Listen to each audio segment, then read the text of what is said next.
Hey, everybody. Welcome to another episode of Crimes, Killers, Cults, and beer.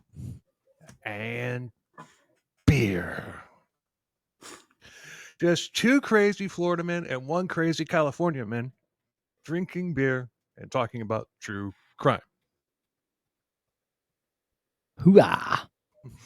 And joining us once again is Matthew Brockmeyer from the Mighty Murder Coaster podcast. Woo! Well, that was quite the introduction. Thank you very much. Howdy, ladies and gentlemen.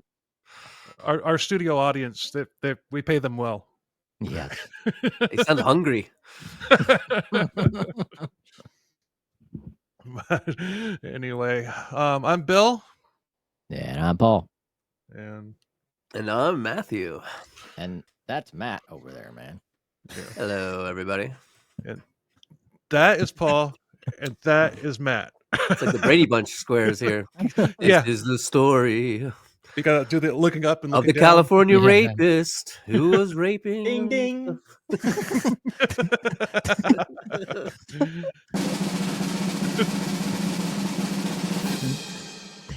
There's a family tree you don't want to be in. Yeah. Right. I was about to play a gong hit, but a gong hit. I'll do a bong hit. We'll make it Okay, even. that'll work. Anyway, tonight we're not talking about a cult. We're not talking about an internet troll. We're not talking about a jilted porn star.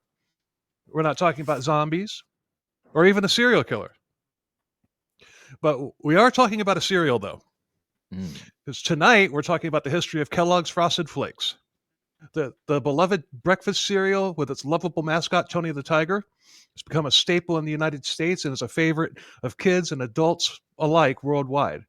But it has a dark side and a history littered with corruption, scandal, and moida. Great. Or I'm full of shit. Well, this is so weird because I just did Honey Smacks. We did because did you listen to that episode? No, we did the clown that was on the original thing was murdered by a heroin addicted prostitute in his hotel room while the Ringling Brothers Barnum and Bailey Circus was playing in Madison Square Garden. Wow. I know. This is so crazy. I can't believe he's talking about this. I just talked about this the other day. I remembered that. That's why I threw that in there. Oh, okay. I'm like, wow. Yeah. I'm full of shit. You're just going right over my fucking head, Bill. You just fucking. I'm like, what is going on, man? I shouldn't have smoked so much weed. I don't know what the hell is happening. Like, I thought we were talking about a rapist. But I'm like, this is getting. Wow. I didn't know Tony the Tiger was a rapist. It's great.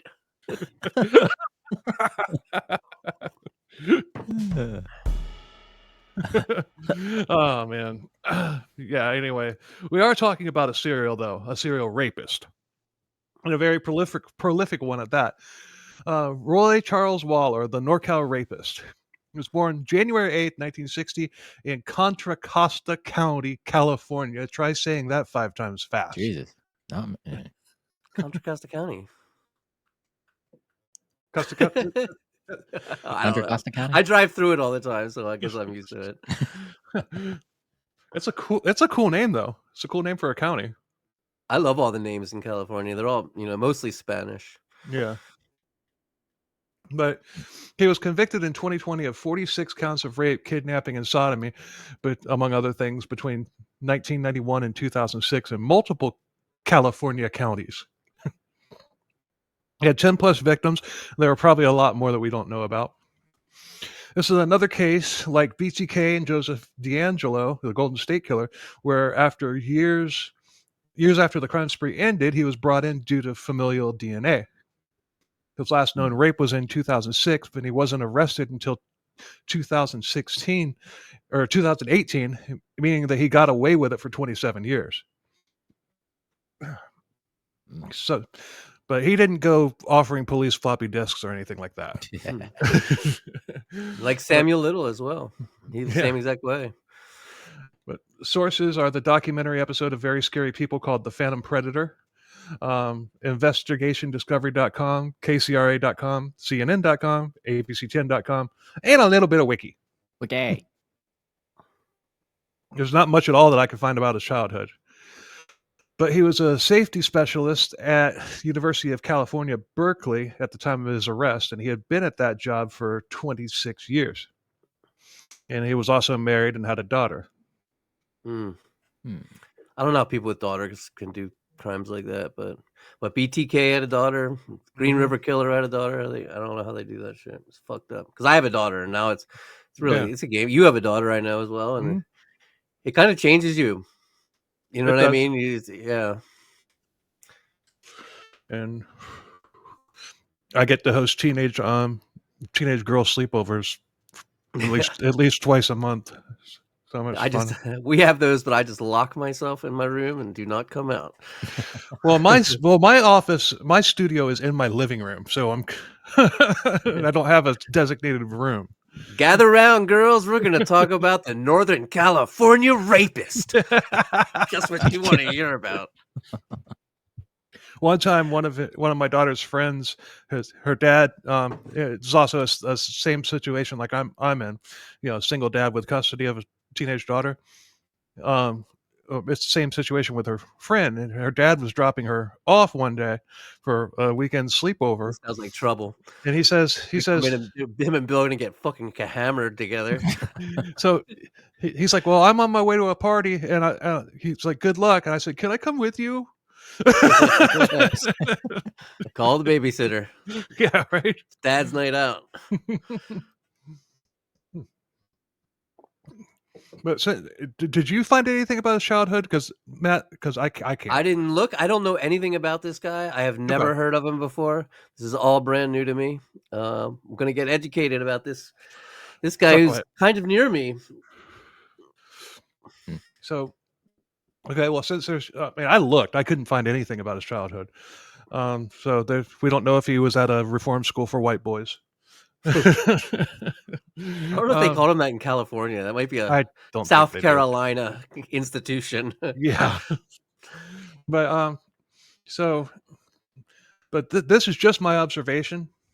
But his rape spree started around the time that just before he started his job at the university.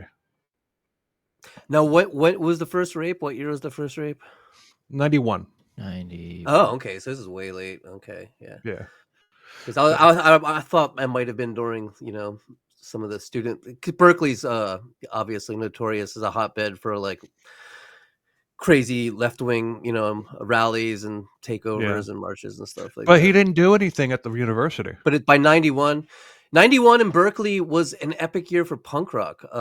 The Gilmore Street, that place? Green Day was just coming out. Rancid, all those are Berkeley bands, and they all played at this small little place there. That you have to become a member to go in. It's like super punk rock, really cool. Wow, that's cool.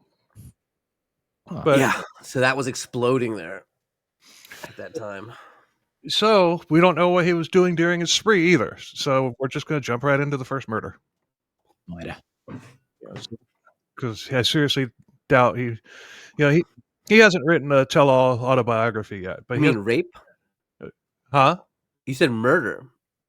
Oh, right. I'm sexual assault. I'm used to saying murder. Yeah, right. But yeah. What are your credentials? Theft, rape, murder, and rape. You said rape twice. I like rape. Oh man. I'm afraid that you're not here with the therapist. I'm the rapist. What was that from?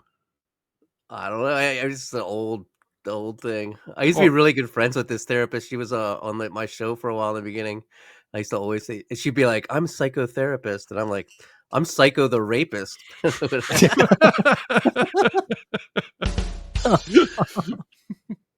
an old one. It's old. That's hilarious. Yeah.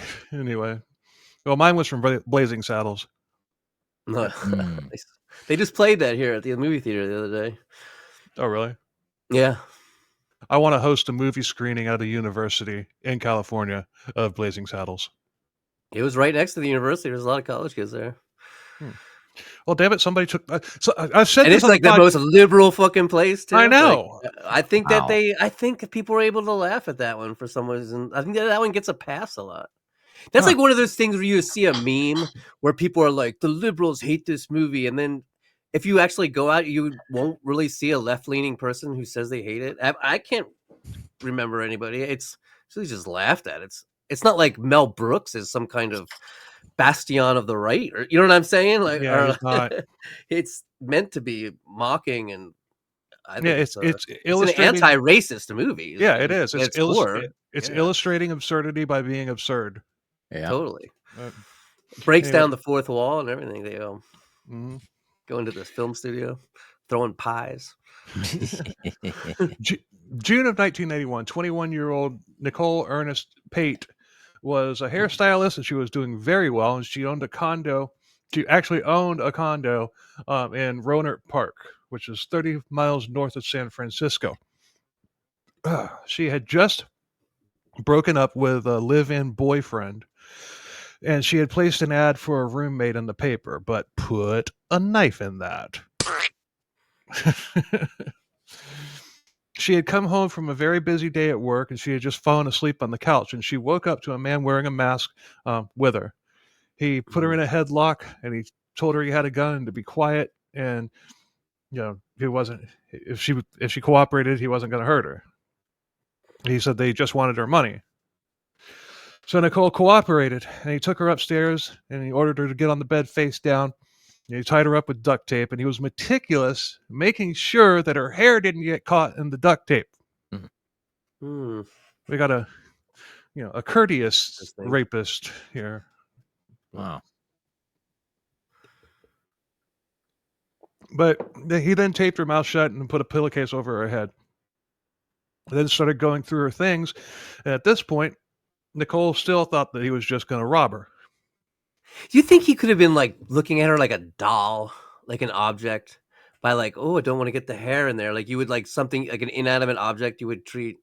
You know what I'm saying? Yeah. Well, I mean, I don't really go too much into this in the notes, but on the documentary, they kept making a point where he believed that he was I mean, I touched on this a little bit, but they were making a really big deal about it. Like he believed that he was actually in a relationship with these women. And I don't buy that. I don't buy that. I don't know if I buy that or not. There was another rapist like that in Southern California who would do the same. Who was like the same way. He was very tender, very sweet. He wore like a Lone Ranger mask, and he had like a name like that, like the mask rapist or something, the rape bandit, something like that, because he had like this old timey bandit look to him. It was just like that, where he was. That one. Yeah, it's kind of famous because the detective who caught him is famous in the true crime world. But you know what? It's a rabbit hole. We're not gonna. Yeah. Let's leave it there. But he then revealed that he had been in her house before because he said he was looking for a specific item that had been there, and it was something that had been borrowed from somebody, and then she had returned it to its owner. So it was an actual thing. It wasn't a psychotic delusion. No, he had been in her house before, and he saw this particular item. He saw this particular item. He was like, "Where is this?" And it didn't say what it was in the documentary because at the time the case was still, being tried, and they couldn't release what that item was. But I'm guessing it was still terrifying, man. Can you imagine realizing that he'd been there before? Holy shit! Well, that's part of how he stalked his victims. His MO. He was in every single house prior to when he actually made the attack. Joseph D'Angelo would go in the houses and hide rope and shit. So like when he came in, he would like just reach into the sofa and pull out rope, and the victims would be like, "Holy shit, dude! Like he's got shit stashed in the house." It's almost like Israel Keys burying the 5-gallon bucket kill kits all throughout the country. Wow, so creepy, man. Huh. But that was when she realized, oh my God, this son of a bitch has been in my house before.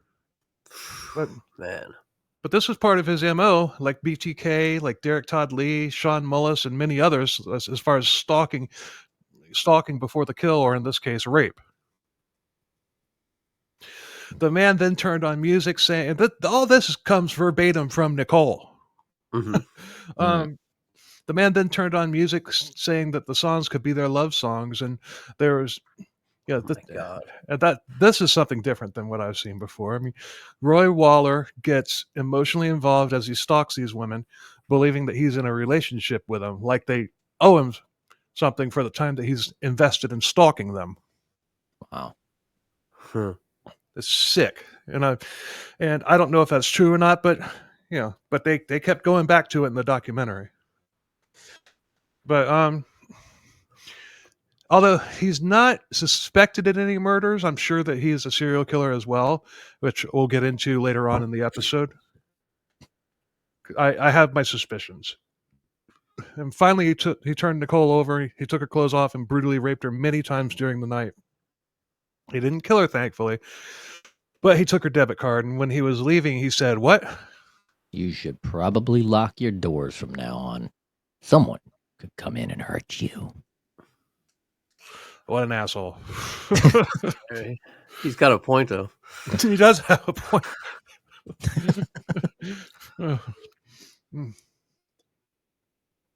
And he left, and to this day, obviously, Nicole's haunted by this years later.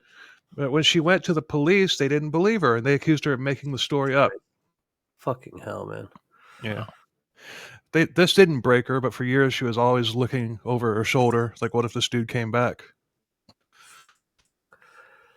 Yeah. And I'd do it too. Shit. yeah, December Yes, he did. December 1991 in Sonoma, California, just 20 miles from Roanoke Park, a 42-year-old woman woke up early in the morning by a masked man with a gun. She was tied up and raped twice. He then drove her to an ATM and forced her to give him money, and then he just took her back to her house and dropped her off. Huh. Oh, he broke into say it again. He broke into her house, raped her, then took her out to the bank. Yep. And then just dropped her off. And then just dropped her off. Hey, had a lovely time. I know it's interesting. It's just interesting to me that, all right, he raped her and then he took her to the bank. Mhm. I don't know. It's just, yeah. Well, A lot of times people don't, when they start to become sexually active criminals, the burglary element becomes less and less. You know what I mean? They take less and less. That becomes less of a like with Richard Ramirez or Joseph D'Angelo as well. Like, you know, like, but this guy actually. Well, with him, it's a power move. Power. And if you think about it, if he were to take her to the bank before he raped her, because she's still got some, she might still have some fight in her. And like if it's before, so he rapes her, she's defeated, so she's more likely to comply. Yeah, she's more likely to comply. Yeah, and not make a scene. Wow. And one thing we're going to find out about this chucklehead is that he's very intelligent. He's meticulous in his planning. Yeah. Although he was also this isn't some guy in an alley, you know what I mean? Who just jumps a woman like in an alley, like a, this is different type of creature. But he left DNA. DNA was taken, and the victim said that she felt like he had been stalking her because he knew things about her, which he had been in her house. So is he from that? You don't know, like Sonoma, Marin, because he's living down there in Berkeley and he's driving a good couple hours up north. Let me go to the end where it says where he was from. It starts with an S. Where the hell is it? Benicia. Benicia. Where the fuck is that? What county is that in? I don't know. Possibly YOLO. I don't know. It's Benicia. Right. I know that. It's got to be near UC Berkeley. You would think, anyway.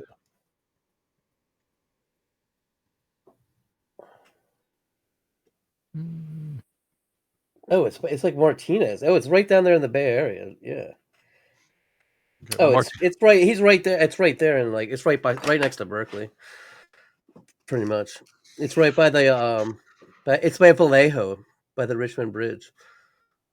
Yeah, that's right. It's like right by Martinez. Well, Martinez comes up in this later. Yeah, it's like the Bay Area, the East Bay, Berkeley. Okay. February 13th in 1992 in Vallejo, just 23 miles from Sonoma. It's by Six Flags. Teresa Lane was attacked, and she lived alone, and she was training to be a firefighter and an EMT, and she was working for FedEx. It was around 8:30 a.m., and she got up, and she found a man dressed in all black and a ski mask in her bathroom. Teresa ran, but he caught her, and he threw her on the bed, jumped on top of her. She fought him, and he pulled out a knife, and she grabbed it, and she actually wound up cutting the man, and this angered him because how dare she try to defend herself? How dare you? Dude, this is a fucking horror movie. You think he was in the shower? You think she opened the shower curtain and he's fucking standing there? I mean, that's like a Dude. trope in a horror movie, man. It is fucking terrifying. Yeah, there's several scenes right out of a horror film in this. I mean, this is a new case. This is a relatively recent case. So Very recent. But it's very possible that the I don't know. I don't think any of these, like, there's something reminiscent of Psycho that he does. Then there's this. There's I'm not gonna give any spoilers. All right, let's go. I'm sorry, I'm slowing you down. This is just fascinating. No, it's a very fascinating case. That's why when I stumbled on it, I'm like, yeah, I'm doing it. But he finally subdued her, tied her up, and raped her 3 times. And she even at one point told her, "Just kill me and get it over with." Now, talk about horror movie. When he was done, he still had her tied up. He took a shower and even used her hairbrush, which he then jammed into his asshole. What? Shut the fuck up, dude. Shut up. I'm kidding. I added that part. I had to. He's got some inside jokes here that no one's gonna even. I mean, someone's gonna know. People are gonna know. People are gonna know. Any fans of Time Suck will know. But no, he did use her hairbrush though. That's so weird because he's staring. Not only when you're using the brush, not only are you taking something intimate of hers and using it, but you're staring in the mirror. He's staring in the mirror with her thing. It's fucking. How can you even look at yourself like when you're a piece of shit like that? You know what I mean? Like, I don't know. It just shows you the psychopath as a person. Like a normal person would be filled with guilt. You know what I mean? They wouldn't even remorse. They wouldn't even be able to look at themselves. But he just brushed her hair, and that leaves even more DNA than what was already there. Right. Well, this is 91. DNA is still really new. It's still really new, but they've been collecting happening. it. They've been collecting it since the 80s. Yeah. Right. But OJ was pretty much the first big case that used DNA. Yeah.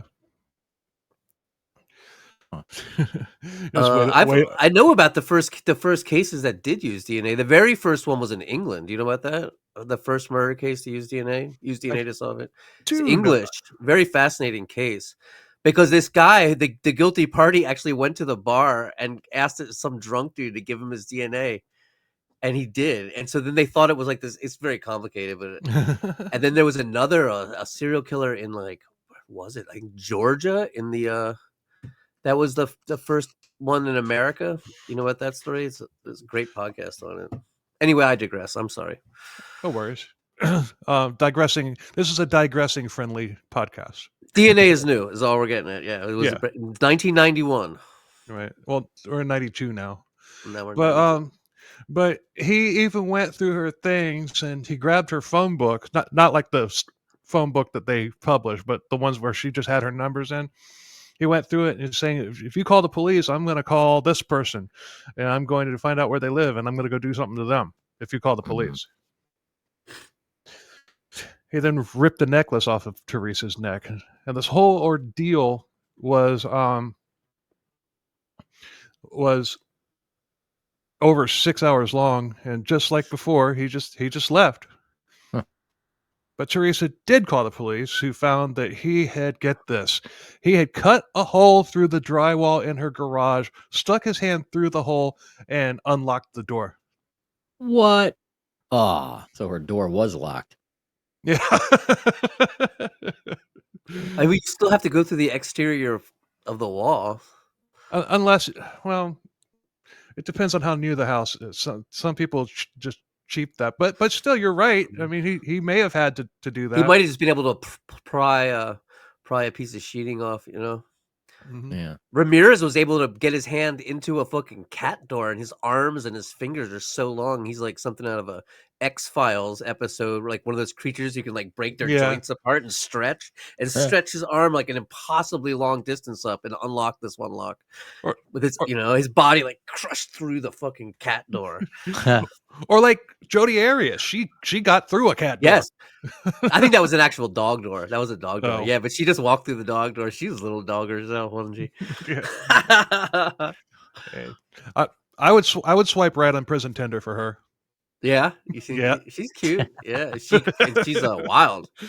Wow, Hey, she's gonna I take you for a still- while. I still maintain. I don't know if I could keep up with her. I still maintain that if Travis, what's his name, hadn't been such a gaslighting piece of shit douchebag to her and just totally hadn't just turned her He's a mind to jerk. mush, he would still be alive. Yeah, he's a jerk. That's He's a real jerk. that's a hot take, and nobody deserves to die. But still, this guy kind of. Don't get me started on Mormons either. They're just. I mean, Yeah. I'm not saying I know. Like, I'm sure there's lots of great Mormons and they can be good people, but it's just anything that involves them with true crime is just always so strange and fucking weird, and like it's. But he had likely done this, made the cut days before when she wasn't home, because cutting through the Right. drywall would have been noticed if she was home. She would have heard it. But he probably left more DNA there at this one than any rapist in the history of the world. Part 1. Did you know that that Mel Brooks made a history of the world part 2? Yeah, but it's fairly recent, right? Yeah, it was like last year. It was a TV series. It was pretty good. Yeah, it was good. There was one recurring bit that was kind of boring, and it was the one about the politician. I can't even remember, man. But the rest I might of it not was have watched great. all of it. Yeah. Huh. And his son's a horror writer now. He wrote think the zombie thing. What the hell? They made it into a movie with Brad Pitt. It's like a World War zombie Z? diary World thing. War. Yeah, World War Z. That's shit. his son wrote that. And then he just Wow. recently wrote a horror book about Bigfoot too. Oh wow!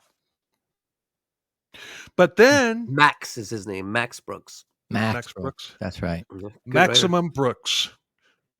Maximus. World War Z is Max- actually Max- a really cool book. It's very interesting. It's not like the movie. Maximus Brooksimus. I just saw Furiosa. That's what his name would have been there. Yeah. But then Waller. I'm just going to keep calling him Waller. I'm not just going to call him the man, because we know who he is. He had a cooling off period for 4 years, and there were no reported rapes in Northern Somebody California. that brazen, dude. Well, hold on. But there were no reported rapes in Northern California that matched the MO of the first 3 rapes.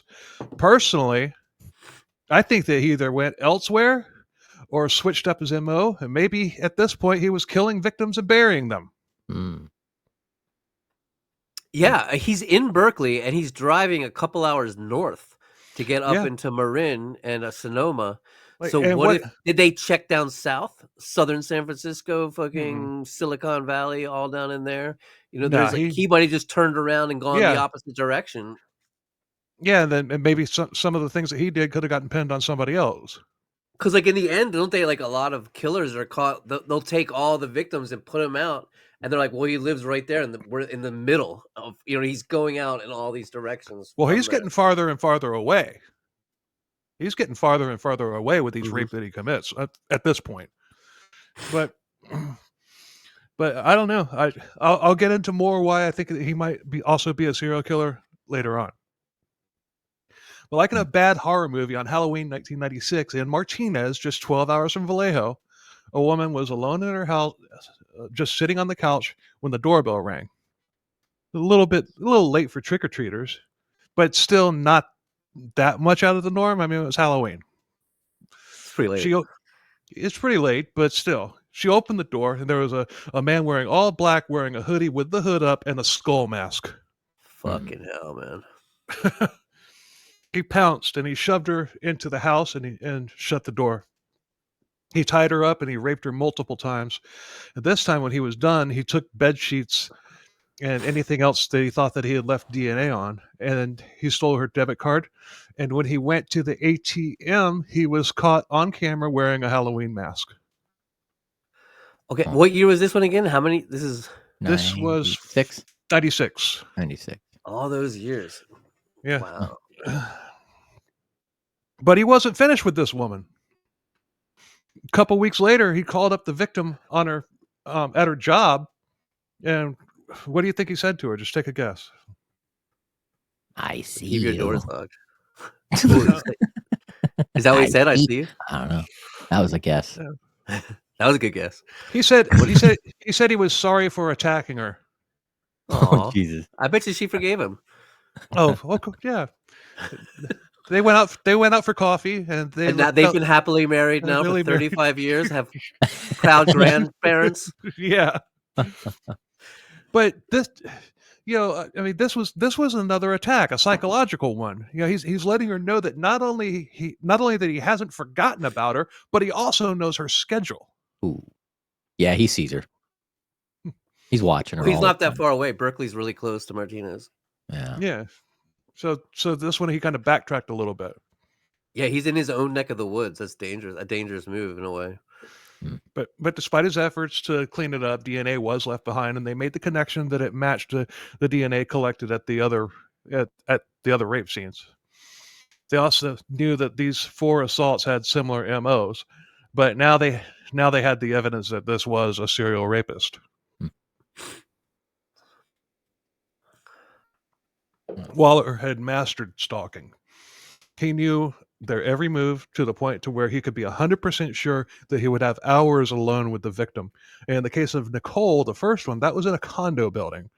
So he not only had to know her schedule, but her neighbors' schedules as well.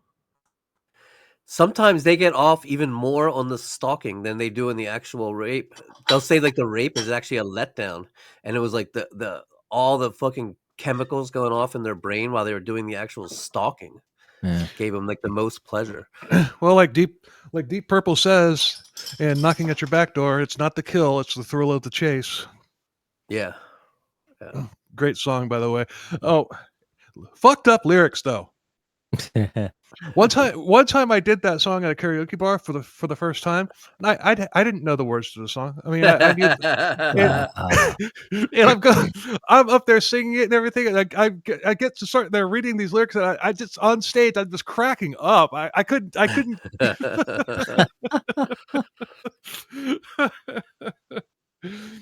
It's like they got a freaking crew of anal seducers or whatever. I was just like, is this really the lyrics? I remember getting the lyrics to Bullet by the Misfits for the first time and just being like, this song's about force feeding your semen to Jackie O. Like what? Like I didn't know that. Thought it was a political song. Well, it could be Jackie O. She's a politician's wife. Well, yeah, it's like President. You can hear him say, "President Kennedy's shattered head hits concrete," and then it gets a little weird. He's saying, like, "Yeah." But anyway, masturbate me, masturbate me. But not only that, he knew what he was doing, in that he was bouncing around from jurisdiction to jurisdiction, making it harder for police. Yeah, and also the fact that there was literally nothing linking these women together. These are stranger rapes, which are rare. Yeah. Yeah, there are far more serial killers than there are serial rapists. Is that true? That's not true, is it? Well, I think there's a lot more serial if rapists than serial killers, isn't there? if random stranger things are so rare, when a rape occurs, usually it's by somebody that the victim knows. This guy didn't know any of them, Right. so I think I, most serial rapists that are like you're talking about unknown, they're just on the lead up to becoming a serial killer often, yeah. Uh, but I mean, fuck. January 25th, 1997, in Davis, California. That's a good distance east of Roanoke Park. It's the exact opposite. It's that's east, and Roanoke Park is dead north. So Yeah. now he's going east instead of north. hmm But Waller strikes again. But this one's very different from the other four. This time it's two women who are roommates. Wow. They heard Bold. they heard a noise in the house, but didn't think anything of it. They both went to sleep, and Waller waited and crept upstairs, tied up the first woman. Then he tied up the second. He then put a blanket over the bedroom windows. There was lots of setup here, probably because he had two victims, and that was much more risky. Right. But he violently raped both women, stole one of their debit cards, and literally forced her to give him the pen. I think this guy's like got a huge fantasy life, man. Like, the idea of pulling, like, a lot of times these guys call them doubles. I've seen a lot of different people say that. Like, even Gacy would say that, a double. Yeah. Fucking, it builds up in your mind. Like, I'm gonna do a double, and like, and it's this whole fantasy that he's living out. I really want to know about this guy's childhood. Yeah, I do too. Yeah. Because something had to happen. Well, usually there's a figure that you're raping. It's like a archetype that's in your mind. You know what I mean? Like their mother, or like, in Bundy's case, like an old girlfriend, or something like that. Well, right. Well, what right here coming up right now, puts that to shame. Puts that to rest, because his first three victims were white. The fourth and these current two victims, and every victim that he had after that, were Asians.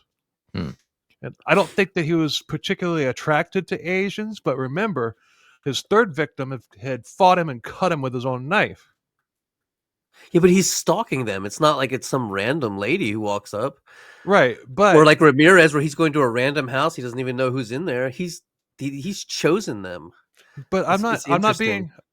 being stereotypical or racist or anything like that. But what's the when you think of an Asian woman, what type of frame do you usually think of? Small, petite, weighs about Oh, you think 120 pounds soaking wet.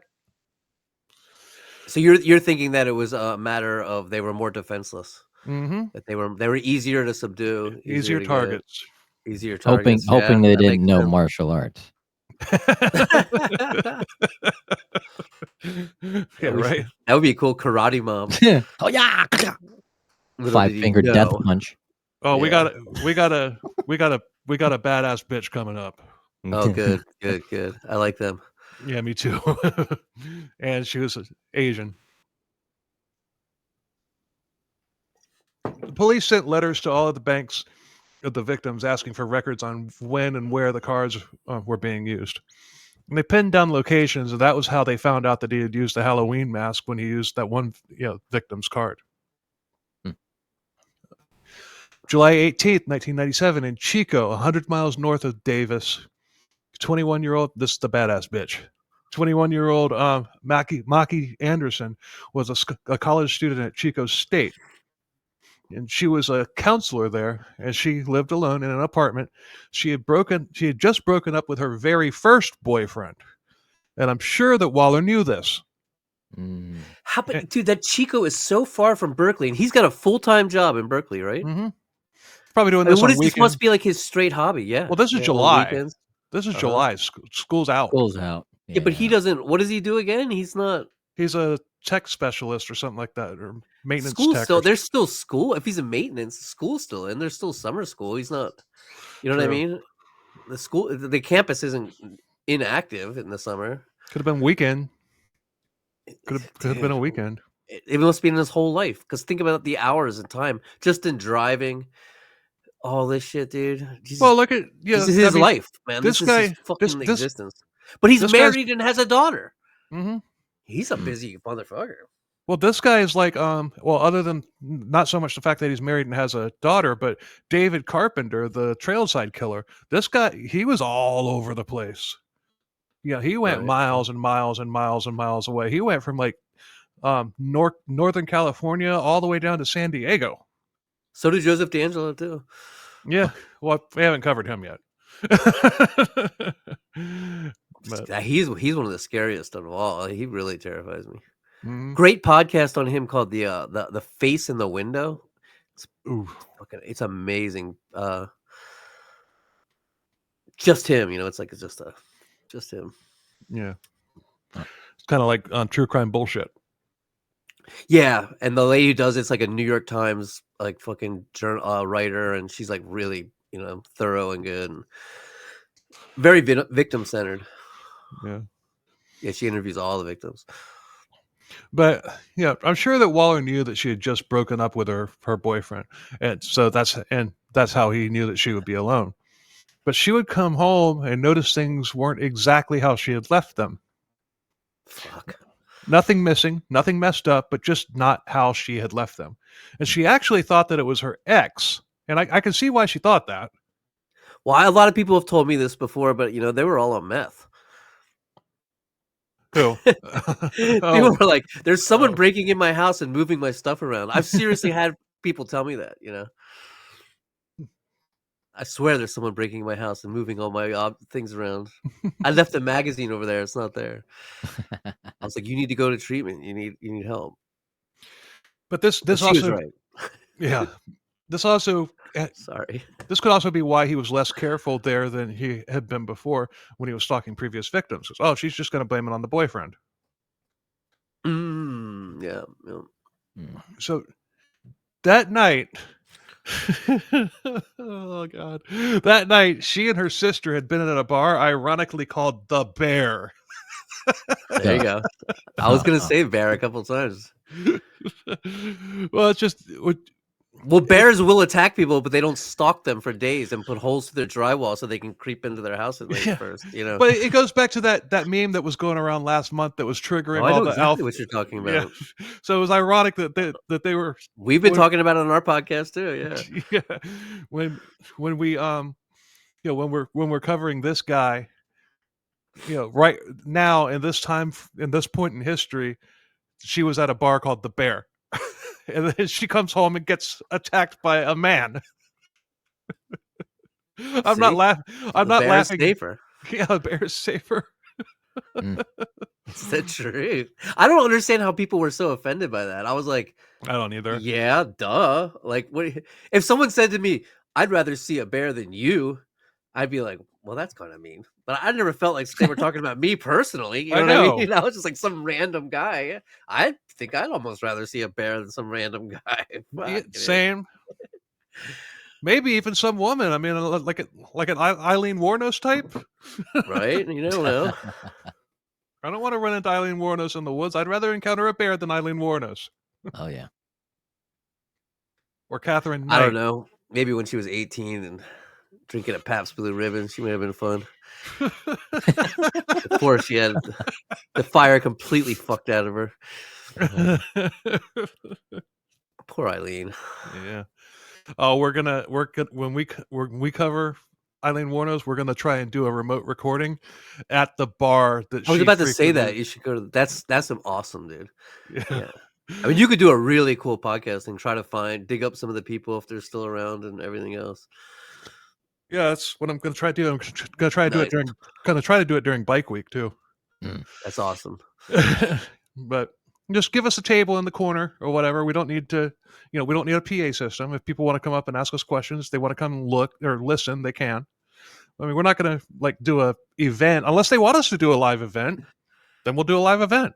But I think it would be cool to shoot it from there. People are weird. I mean, that bar right there, cool. They have a little monument to her and stuff, right? Mm-hmm. But when I was doing Wayne Adam Ford, I went up to the bar where he was the night before he was arrested, right? The night before he turned himself in. and the bar was closed, but I went to the little cabin next to it where he lived. I went to the, I didn't even go near it. I was like literally 40 or 50 feet away, but I had parked and was just like kind of like standing there looking around, taking in the atmosphere. And the fucking door, and it's cabin 0 too. Yeah. And so the door to cabin 0 opens up, and this guy, what the fuck do you want? And I was like, just taking in the atmosphere, looking around. He's like, yeah. And I'm like, yeah. And guy was wearing like a tie-dye. So I was like, oh, he's like a hippie. I was like, hippies love me. So I was like, oh, he's probably cool. I went over to him. I'm like, I'm actually researching. And I should have said, I'm researching the history of this cabin because it used to be a barber shop. But instead, I was like, I'm researching Wayne Adam Ford. And he's like, he don't fucking live here anymore. And I'm like, well, yeah, I know that. And he's like, he had obviously got a bunch of people knocking on that door. You think? I don't know. But he told me to fucking get the fuck out, and then he was going to call the manager and everything else. And so he was a Karen. Damn, dude. Hippie. He was Karen. like a toothless meth head hippie Karen. Kind of shit like that. It was funny because when you read about it, they're always like, and cabin 0 was the worst cabin in the place, the cheapest cabin in the. And, you're like. Oh. Yeah. Anyway, she got home from the bear, and then she thought that she saw a face in the window, which is one of the scariest things that you can put in a movie. Yeah. But she ignored it, went to bed thinking that she was just seeing things. I mean, she'd been drinking after all. Mm-hmm. But a couple hours later, she was woke up by a hand covering her mouth and a gun to her head. And he told her to stay quiet or he'd kill her. He tied her up, but she flexed her muscles in her wrists, giving her a little bit of wiggle room. Houdini move, classic. Yep. He taped her eyes and mouth, and then started going through her things. She tried to get the roops. Rubs, man. Rubs. The roops. She's the loops of rope free. Exactly. Do you have my notes? Because that's like the third or fourth time. But Vulcan mind meld.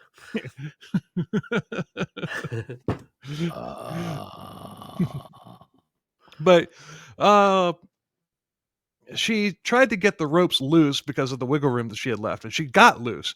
But Waller came back and saw that she was escaping, so he tied them tighter, and he was angry. And once again, how dare she try to escape an assault?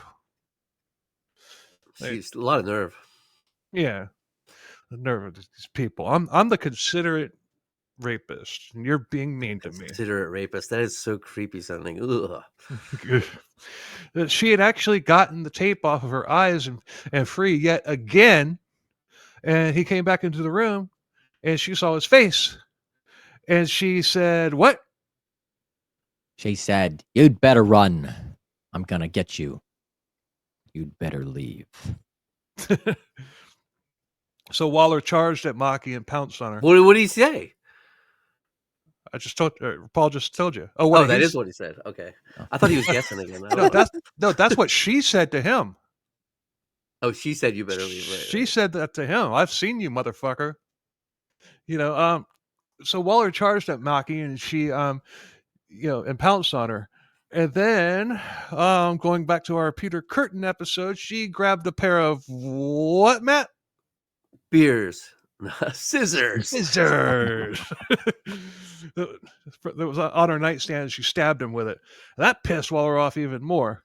He began getting violent with her, and she told him that she was pregnant and begged him not to hurt the baby. That worked. He did sexually assault Maki, but he didn't rape her, meaning just the roughing up that she had done and the psychological stuff, but there was no forced sex. There was no vaginal rape, but there was sexual assault. Right, and I don't even think he had taken her clothes off. But Maki Anderson was a lot of things, but one thing that she wasn't was pregnant. She had made that up, hoping that he would show some humanity, and her ruse succeeded. But Waller stated... That is interesting, that he has that tiny, tiny bit of humanity. Just a little bit, yeah. Yeah. Well, like you were saying earlier, he's got a daughter. So maybe he thought about his daughter at that point. Man, like being a baby, like cradling his little baby. D'Angelo stopped killing when his granddaughter was born. I It's serious. believe it.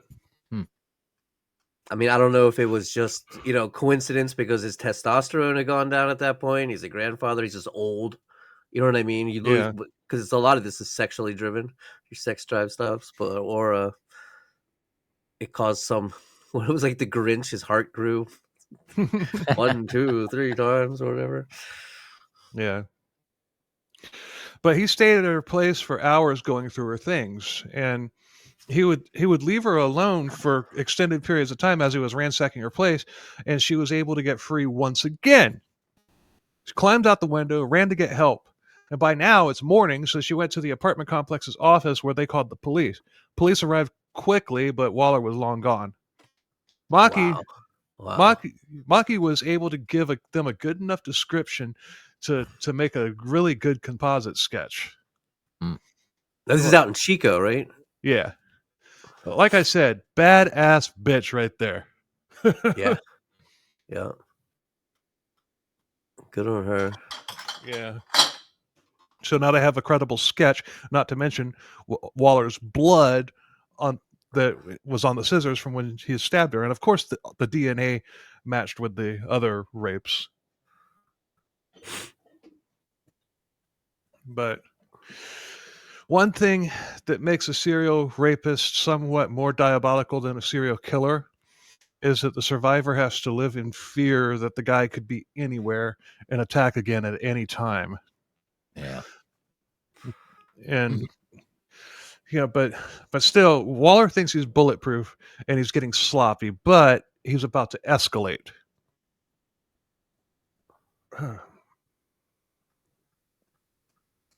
July of 2000, back in Davis, California. This is 9 years since the first one. Mm-hmm.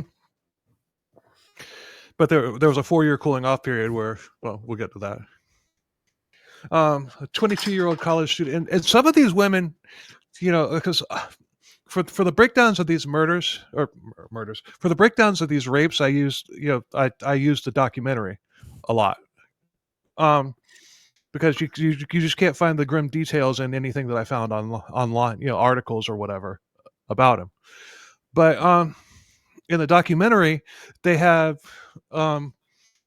it's like this next one, a 22-year-old college student. It doesn't have the name because when that documentary was made, the case was still ongoing, and some people had to be left out of it for whatever reason.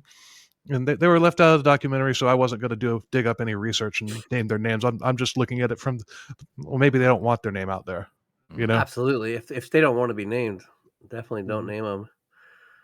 Unless you're a Canadian cult leader. Yeah. Oh no, I'm not talking about those. The assholes. I'm talking about the victims. Oh, I know, but I'm saying the assholes. well, in that book, they left out the names of the Canadian, of the cult leaders. Yeah, so fuck that. I found the names and I used them. But her roommates had left for the weekend and she heard noises upstairs and went to investigate. And she grabbed the what, Matt? Scissors. And went upstairs. In this episode, the good guys like the scissors. Yeah. She was gonna get the safety scissors, but they were pointless.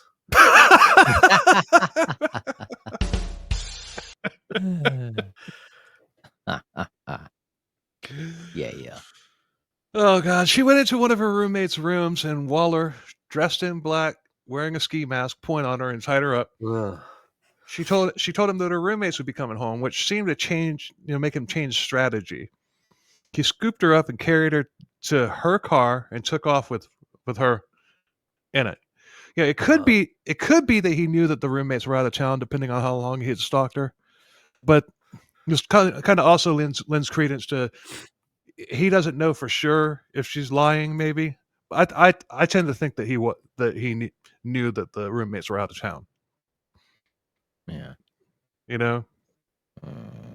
I mean, it would be really easy for him to figure out if he's that meticulous when he's in the house. I don't think he would have gone in there if he didn't know that they were out of town. But or not home. Yeah. not home. So he goes in there, he looks through the rooms, and he sees, okay, the room's completely clean, bed's made, all that stuff, everything. But what's missing? Let's see. The makeup kit's missing. You go into the bathroom. There's only one toothbrush in there. The other Or he might, toothbrushes are if gone. if he's stalking as much as it seems, he could have seen them packing their car, Mm-hmm. been able to get other That bits too. of intel somehow. You know what I mean? Like, That too. I don't know. It's pretty. And then the internet's this is 2000. I mean, Mhm. he could have been on their MySpace page. Yeah. Put a knife in that. um, he drove around for hours. He'd stop, rape her, drive somewhere else, stop, rape. He did that several times, and then he brought her back near her house, and he actually asked her if she wanted him to call somebody to help her. What a nice guy. Yeah, a real gentleman. Kind of like BTK making his victims comfortable before he killed them. Let me guess. She was upset. She was upset. Fuck you, BTK. I wish somebody would impale his head with a broken broom handle. He looked good with this broom handle sticking out of his head. He'd probably enjoy it sticking out of his ass. Mm. Well, if that does happen, we know somebody on the inside is watching our show in prison. or time suck. Or human monster. No, I didn't go there. Did not go there. Didn't go there. But he dropped her off, and took off into the night. I guess probably to his car wherever he had parked it. She drove straight to the police station, still with duct tape on her wrists. Hmm. DNA was taken from her car, and of course, it matched all the others. Then it was quiet again for 6 years. Damn. Wow. Once Jeez. again, maybe he went somewhere else. Maybe he was killing and disposing of victims. The towns in the first four murders were all in a large metropolitan area, but Davis and Chico are areas that are full of vast forest lands. And the next assault in October of 2006 was in Sacramento. And beyond Sacramento is Donner's Pass with lots of mountains and forest. Mm. Well, I mean, not really. It's not that close. This guy likes to drive, though. But this I mean, guy, no, all of that. It's the Sierra Nevadas, bro. It's the Sierra Nevada mountains, mountain Mhm. range. You Yeah. know, and Yeah. it's. I've only it's been huge. I've only been through there a couple times, and that was like 6 years ago. So, Mhm. yeah, I've only driven. That's also, yeah. I've driven up Donner's Pass, and I've driven down it. I think I've driven down it twice, up it once. But It's a teeny tiny little town. It's basically part of Truckee. yeah, but there's plenty. My point is, there's plenty of places to dump a body there, and it wouldn't be found. Anywhere Um, out there, yeah. It's vast mountains Mhm. forever. You know, like forests. Yeah. He's smart and he's careful, but he's leaving DNA behind. But he had never been arrested for anything before, so he could leave one of his arms behind and they wouldn't be able to do anything with it. Right. Right. He was able to pull off these attacks with no witnesses. And his last rape, he kidnapped the girl. This guy literally could have gotten away with murder for the same reasons that I just listed. And personally, I think he did, but that's just my opinion. Huh. I think I really do. I believe that this guy didn't stop, but instead he was killing the victims and disposing of them. Mm. But that's just my opinion. He's never even been suspected of that, so it's just an opinion. I wouldn't even call it a hot take. It's just an opinion. So that was that his last one? No, Okay, he's got two more. 2 more. October 2006, he hit a house with two roommates again. One was out, but the other was at home, and she took a shower. When she got Where is out, this? this is in Sacramento. In Sacramento. Mm-hmm. In 2006. 15 years since the first one. He's got a 15-year. Mm-hmm. But she took a shower, and when she got out, Waller pounced, and he grabbed her, tied her up, put tape over her eyes and mouth, threw her on the bed, and waited. He was waiting for the roommate to get home. Oh my god. Roommate did get home, and Waller's car was in her spot in the garage, and she just thought it was a friend's car, so she parked on the street. But I wish she had parked behind him, Right. but well, he would have just moved the car anyway. He would have just moved it. But as soon as she entered the garage, Waller pounced, quickly subdued the roommate, tied her up, brought her into the same bedroom that her roommate was in. He raped both of them all night long, switching back and forth between them. Oh my god. Damn. When he was done, he forced them to take showers to remove the DNA from them. And he made it a point to tell them that he knew things about them, like where they worked and what shifts they worked.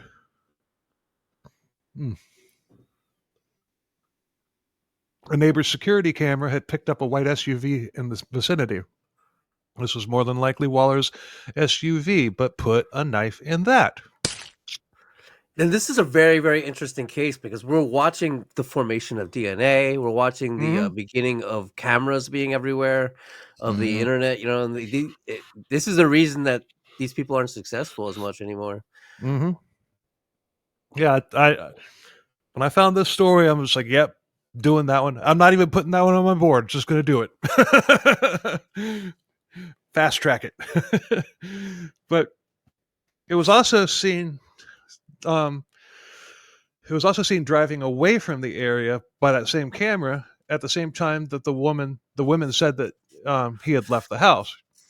And even though the women had cleaned themselves, the police were still able to recover DNA. And of course, it matched the DNA from the other crime scenes.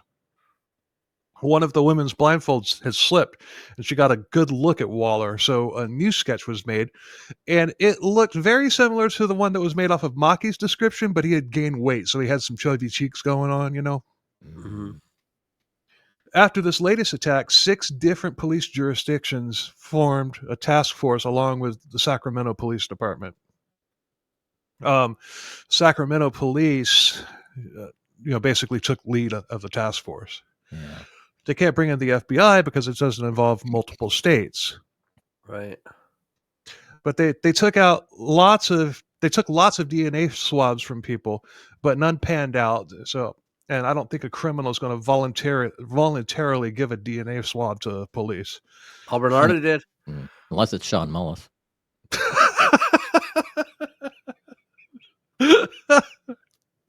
Richard Byrd. He'll do it. Richard Byrd.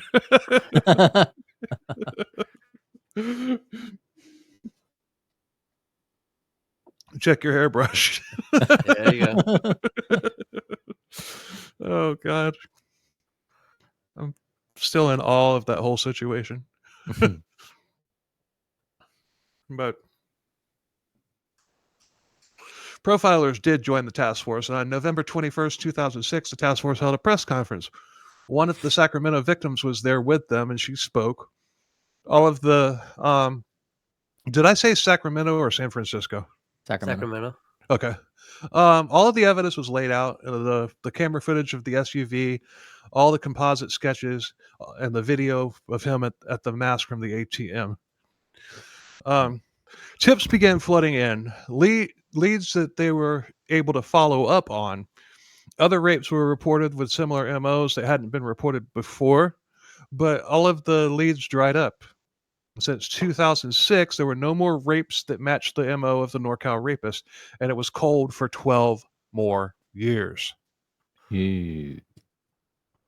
The usual speculations 12 years. started up within the media and law enforcement. Could he have died, moved away, been arrested for somebody else, or been arrested for something else somewhere else? Maybe had some sort of injury that limited strength and mobility?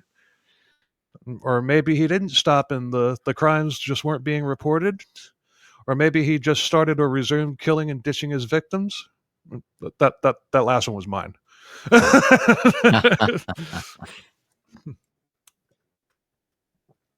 Regardless, the case was dead in the water. I don't know if this is too much. If you have it, but how old was he when he committed his first crime, and how old was he when he committed his last one?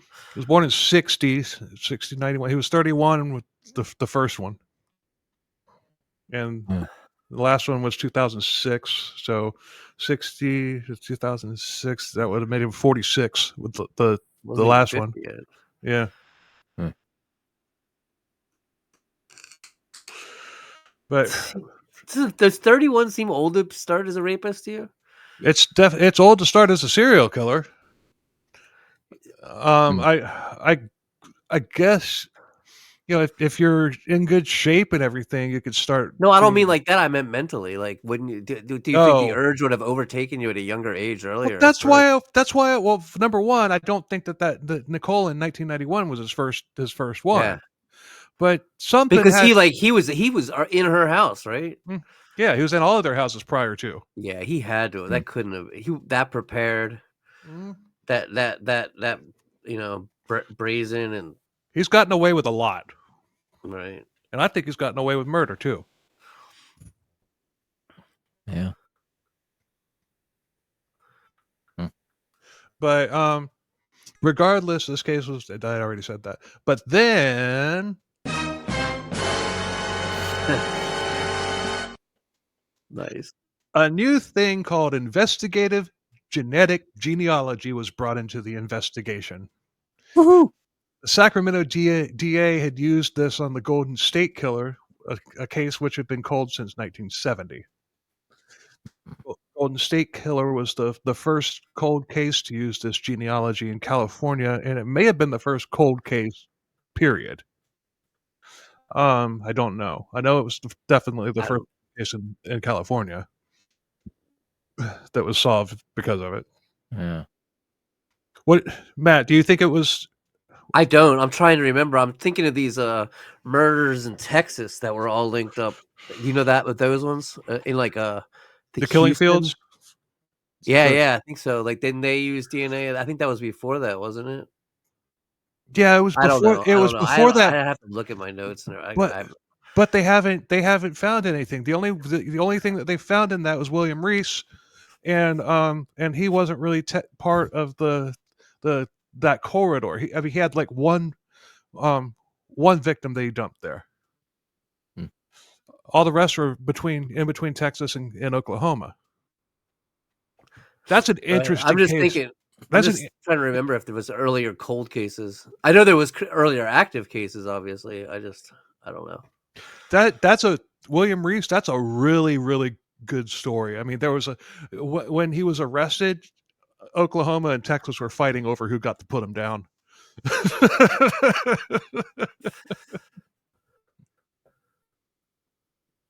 But that's a crazy case. Oh, and when he was being extradited to from Oklahoma to Texas, or from Texas to Oklahoma to stand trial. And one of the I can't remember which one it was, but the state that was picking him up, they agreed to meet him at this location. At the location of it was like an old motel or something, right? No, a car wash where he had killed somebody. Yeah. Let's make the exchange. I saw some epic documentary on that. I can't remember the name of it. What was that? I don't know, but that's definitely a crazy, lesser known case.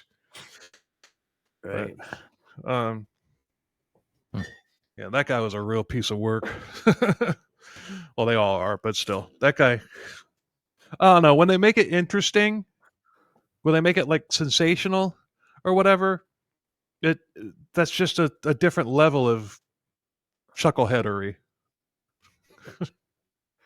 Yeah.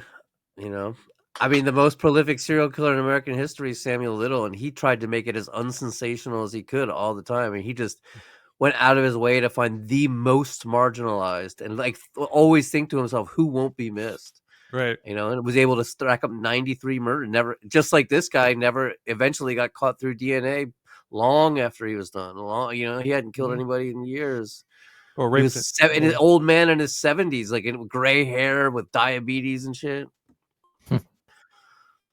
But Joseph D'Angelo, the Golden State Killer, was brought down thanks to a family member who had used one of those websites, those ancestry type DNA websites, and it was matched to the DNA on file from the Golden State Killer case. They decided to do the same thing and run the NorCal Rapist DNA through CODIS. GEDmatch is a site that people can upload their DNA to find lost relatives, and lots of like adopted kids will do that. They put the NorCal Racist DNA into it, and they got a hit. Did you say NorCal Racist? That's his nickname, the NorCal Rapist. You said racist. I thought you did. I don't know. Rapist. Whatever. I'm sorry. The editor in me. I'm an editor. I'm like, you might. I'll send you my books when they're ready to be edited. I'll send you my bill. That's fine. That's fine. I don't expect anybody to do anything for free. True. But it was a link. The hit that they got was a link to somebody who was related to him. So they began piecing together a family tree based on this relative. Then they eliminated female, obviously. They eliminated people who lived out of state, things like that. Then they started looking for men around the reported age of the rapist at the time when they were happening. Did any of these family members have a gun like the one that was used in the crime registered to them? And after narrowing it down, they had a suspect, Roy Charles Waller.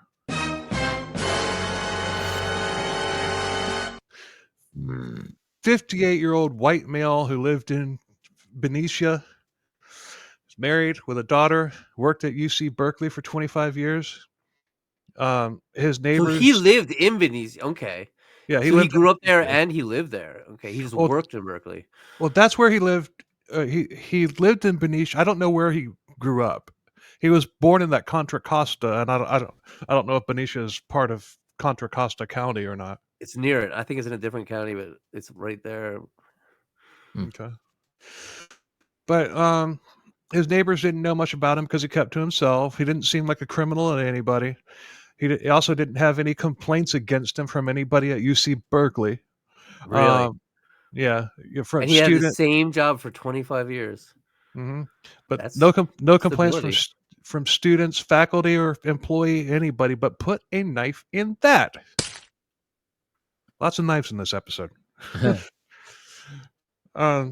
He was squeaky clean, a nobody. And police staked him out because while they're sure that they had their guy, they needed a DNA test to match from him to match from the DNA from the crime scene. On garbage day, they retrieved the straw from his trash that had his DNA on it. They ran it, and guess what? It matched the DNA from the crime scenes. I'm just having such a hard time believing that his hatred of women never manifested itself before in other ways. Because all these guys, he's one of the rare cases where people weren't you know what I mean, coming out and being yeah, he was, you know what I mean? Yeah, because even BTK was still a fucking dick when he was a he had tons of complaints against him. Yeah. In his job, he was torturing women, like telling them to clean up their garbage, or he would measure the grass. With I was just gonna say that he would measure the grass when he was a compliance officer. Totally insane, man. Totally. Taking people's pets and killing them and killing them. Yeah. Trying to get a Joseph D'Angelo, he got people are always he's a fucking psycho. They're he couldn't work with other people. They had him work the night shift so he could work alone because he didn't get along with anybody. And but a lot of them, that new guy in Long Island, the Long Island guy, Lisk, yeah, he had a long history, and same with the guy in Idaho, that new Brian Keeger, is that his name? The guy that did that college killing. Yeah, he had all these women were he was fucking scary. He was fucked because he was a graduate student. But like I said, put a knife in that. I'll just do another one just for shits and giggles. But You don't need Um, that thing. I'll do it. I had to get the sound effects from Psycho for put a knife in it. Yeah, Mm. instead of this. Definitely. Who's that? Harry Manasati or something? Who made that music? That's some classic stuff. Yeah. But police wanted to catch him on his way to work. So, in a bit of irony or karma, the police began stalking Waller the same way he had stalked his victims, learning his entire routine. Ah, So they arrested him without incident and they took him back to Sacramento, where he was booked and held without bail. Huh.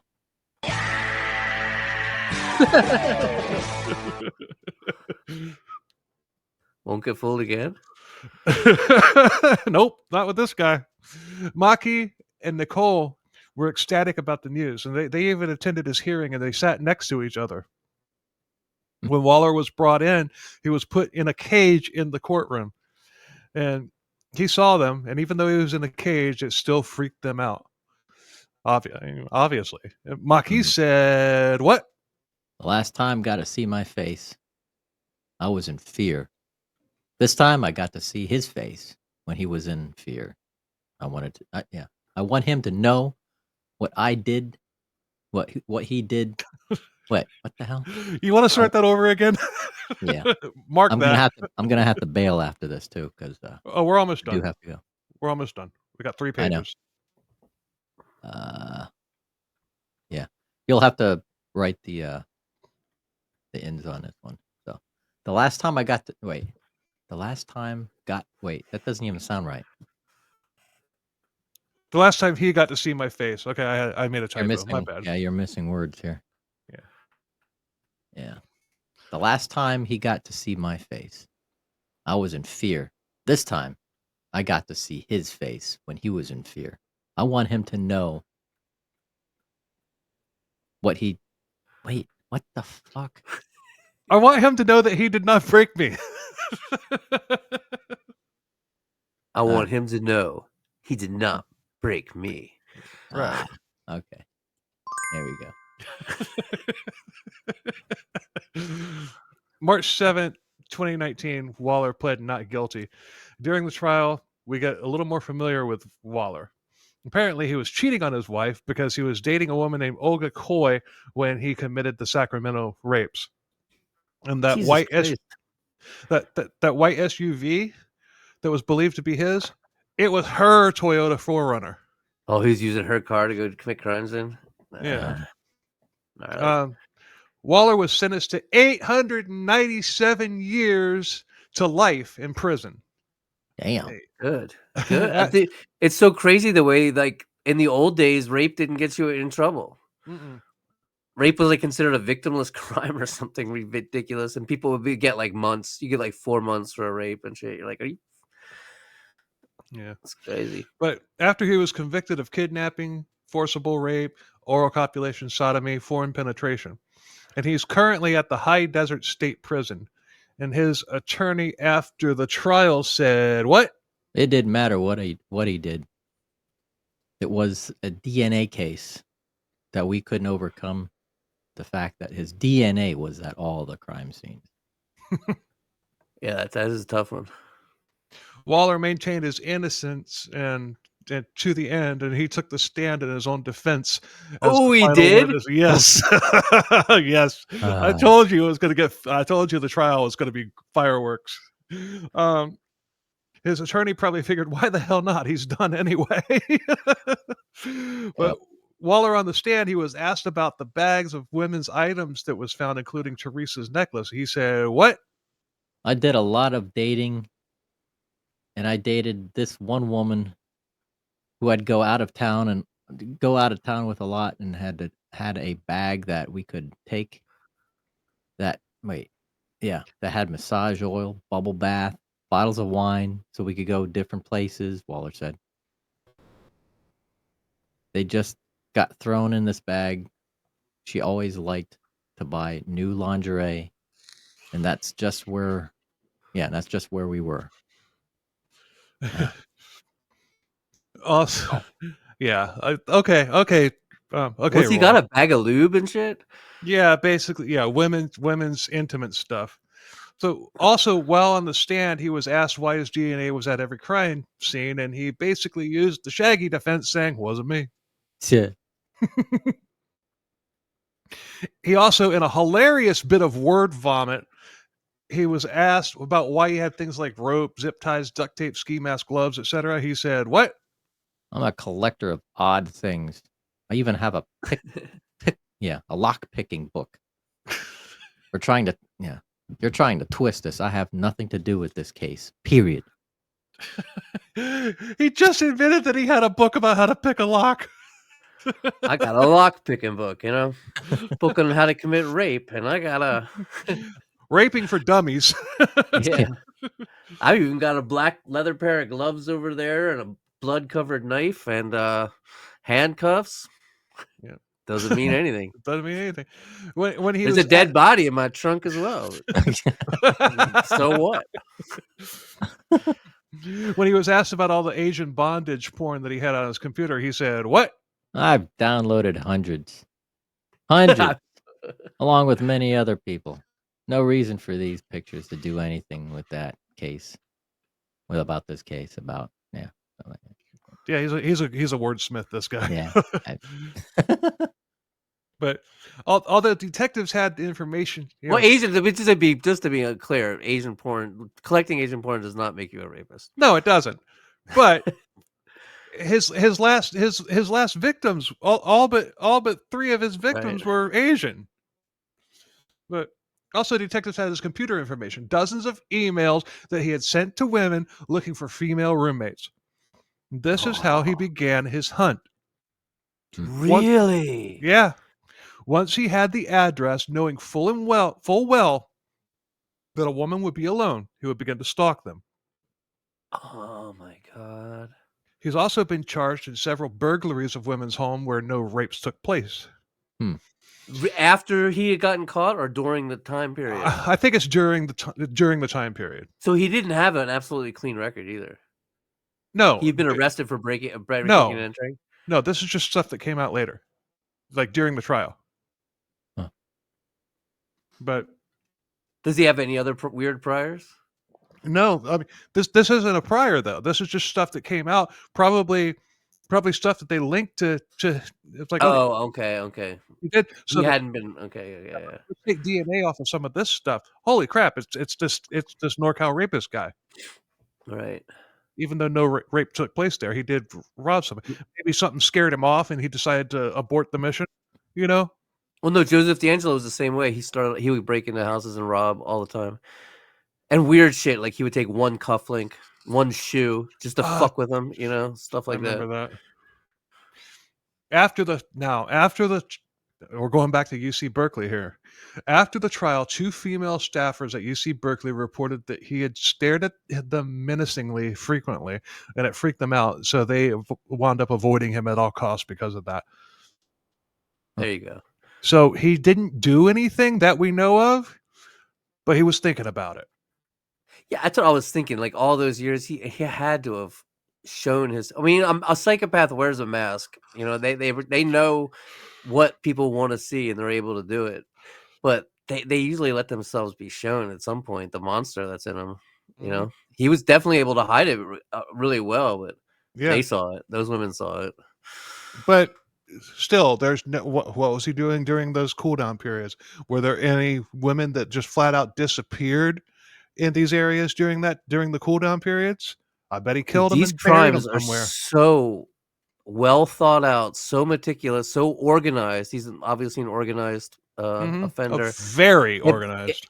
I mean, I would be dumbstruck if these weren't just the tip of the iceberg. Yeah, I know. I swear, I in my heart believe that he is a serial killer. Yeah. Let us know what you think in the comments. We're almost done. This case set a precedence along with the Golden State Killer, Joseph D'Angelo, not to mention BTK and Willie Pickton, about how valuable of a tool DNA is in these cases. Basically, if you're a murderer or a rapist, you're going to get caught. And Don't look if at me like that when you say that, Bill. I'm reading my notes. You're looking right at me, and you're like pointing. He's pointing his finger at me, and he's saying, he's directing this right at me. I am not a killer or a rapist. Damn it. That we know of. Well, my camera, I have two screens here. My video's on that one, and my notes are on this one. My camera He's is holding up also a on piece this of paper that says, "I know you're a killer." Yeah. Why? I I'm know not- you I'm did not. it. Well, you do a true crime podcast. Oh wait, never mind. Strike that from the record. Have any podcasters ever been serial killers? Has that happened yet? I mean, the odds are it's gonna happen one day. It's It's gonna like- happen one day. I mean, that's just like if you put enough monkeys in a room, one of them will type Mhm. up Shakespeare. You know, it's just Yeah. like, and eventually. I want to be the podcast that covers it first if it does happen. I don't want it to happen, obviously, because I don't want people to get killed. But if it happens, I want to be the podcast that breaks it.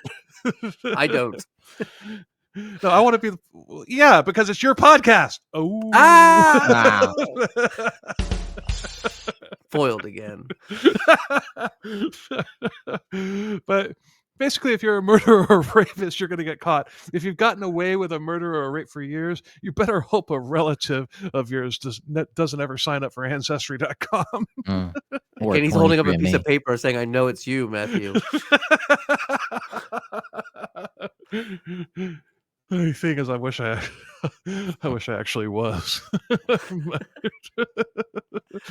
But that's it. That's what I got. You should bring guests on the show and do that. Like be in the middle of talking to them and then like hold up a piece of paper and be like, "I know you're the killer. We're gonna call you out in a minute." To see their reaction. No, one could just break down and confess to something. Yeah. You got me. I was thinking about a oh, okay. You want to hear something, Florida? You know how at the Hell bottom of your computer, it'll show you the weather, like what the temperature is outside. Right now, mine says very hot weather. That's what mine says. Where the temperature usually is. We're in Florida. It's hot, but Florida. It's like we have the rain up here, and so they've had we get bouts of rain, we get showers, we get drizzles. It's like every kind of rain you could think, mists, and then they'll do it for like a daily. It'll be like, well, in the morning you'll have drizzles, followed by a downpour, followed by mist, followed by a bout of rain. You know, like this is the daily Pacific Northwest. So, but yeah, what a crazy, insane case. I mean, it's just, yeah. I want to know more about this guy. I do wanna too. know- I do too. I want to know his thing. You know, I want to know about his childhood. I know, Paul. I know you got to go. Yeah, I got to take a meeting in about actually. Okay, go ahead. I'm texting him right now, so I definitely have to chime out. Okay, once you stop the recording, we'll still be on, right? Me and Matt? I'm just gonna leave. You stop it. Okay, cool. Okay, you just go ahead and say that, and then I'll give you the timestamps and everything, so that you can put yours at the end. Just go ahead and say the goodbye stuff. All right, go. Please like, follow, share, and if listen to wherever you listen to your podcast. Over and out. All right, and until next week, later. Later. Ciao.